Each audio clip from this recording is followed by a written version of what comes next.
kelajak haqidagi dahshatli ssenariysdir bu kitob. Inson huquqlari yo'q qilingan, ong nazorat ostiga olingan. Imo ishorangiz ham katta og'a tomonidan nazorat qilib turiladi. Qullarcha sig'inadi, mutaylarcha sig'inadi. Mani chaqmagan ilon 1000 yil yashasin. O'ziga Xudo rolini bergan bu rahbar ishlatilgan qo'lqop singari itqitadi. Bu narsaga shubha qiladigan bo'lsang, demak sen xoinsan.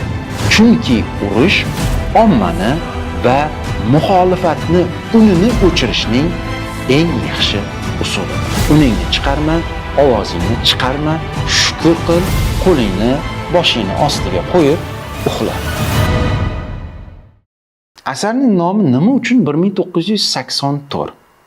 Bu savolga javob berishdan oldin Jorj Orwell yashagan davr va u boshdan kechirgan voqealar haqida qisqacha to'xtalib o'tishimiz kerak.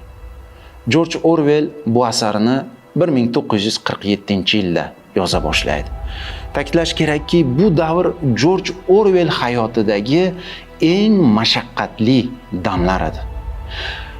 Ayoli vafot etgan, o'zi esa og'ir xastalikka chalingan damlar. Ya'ni ichini yolg'izlik kemiradi. O'gay o'g'li bilan Shotlandiyada yashaydi. Ayoli vafot etgandan keyin sil kasallikka chalinadi va shifoxonaga yotishga majbur bo'ladi. Va shifoxonada u hayot-mamot jangiga kirishadi. Biroz ahvoli yaxshilangandan keyin shifoxonadan chiqadi va o'zini mana shu shoh asarini yoza boshlaydi. Lekin hech qancha fursat o'tmasdan yana ahvoli og'irlashib, shifoxonaga qaytadan yotqiziladi. Shu tariqa bu asar shifoxonada yoziladi, to'g'rirog'i shifoxona palatalarida dunyoga keladi.